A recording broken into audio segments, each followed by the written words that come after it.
Keeping my head on today, straight out of Ngaruawahia, New Zealand, here's Maurieo. Hello, Maurieo Vlogs, number 552, Floating Head. Hello, hello, welcome, welcome, welcome. Well, yesterday I had my Family Guy t-shirt on with Peter Griffin. So when it came to record my vlog, I noticed that the t-shirt, the colouring of the t-shirt interfered with my chroma key such that my head was floating. So I had to make a decision. Do I change the t-shirt or go with the floating head?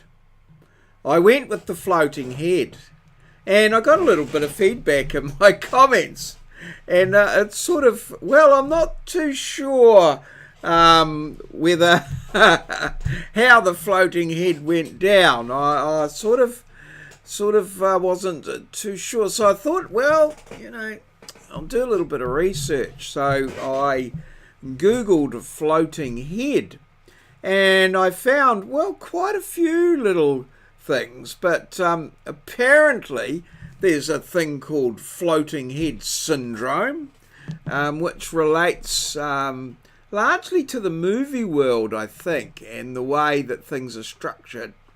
But it's a bit of a phenomenon in movie posters, and there's certainly a school of thought that suggests that the floating head should be avoided at all times in the movie poster. But I guess by far and away the most interesting aspect of the floating head that I encountered was the one that you see in the background behind me there. I'll just move out of the way. And this is to do with makeup artists creating the floating head apparition or appearance, particularly with Halloween coming up. It's quite relevant. So I got these couple of pictures here of some makeup artists that had created this floating head phenomenon where they can grab the head by their hands and appear to do it. It's pretty good, you've got to admit. It's pretty fine work.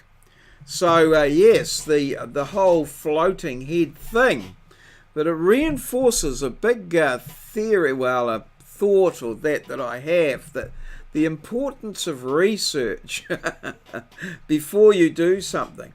I should mention also, well, the high 3.5, I'm forgetting to stay on message and promoting the high 3.5 there for the Maurieo Vlogs, but the importance of research and doing things. There was also another floating head aspect too in the Urban Dictionary, which tended to, well, we know what the Urban Dictionary, it tended to indicate a person of some sort of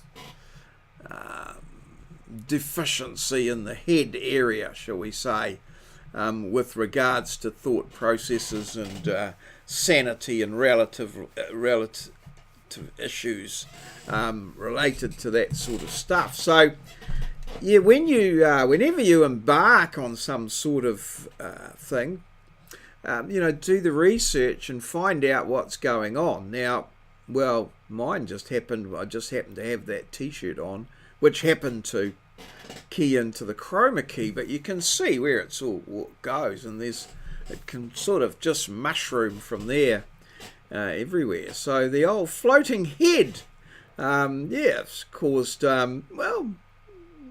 expanded my knowledge about floating head syndrome and makeup and all of these things.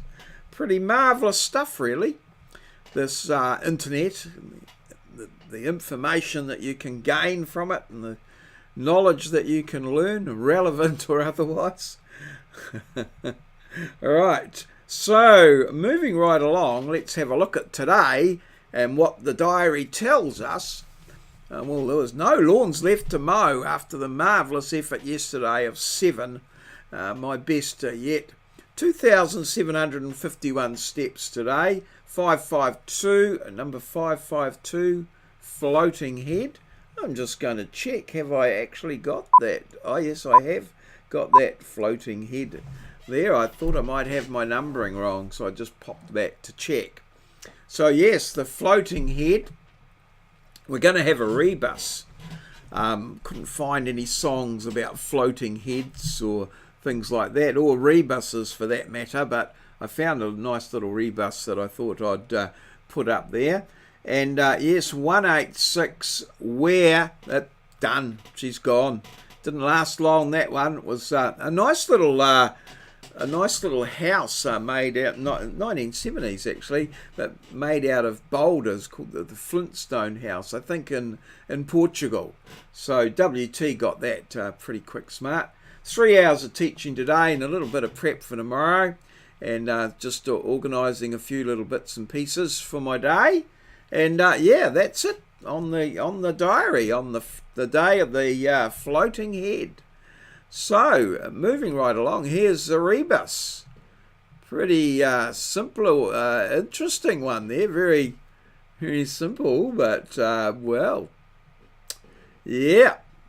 So, if you think you know what the meaning of that there, well, put it in the comments below the video, along with your comments and any feedback, any floating head issues that you may have.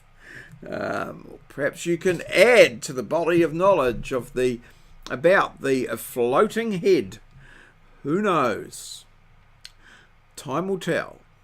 So that's the rebus. Now yesterday's one was the theme I talked about was the moa, an extinct bird in New Zealand, related to the emu and the cassowary. I found out in the comments, and various other birds around the world, but New Zealand's sort of the herbivore, took the place of the herbivore here in New Zealand, but subsequently extinct.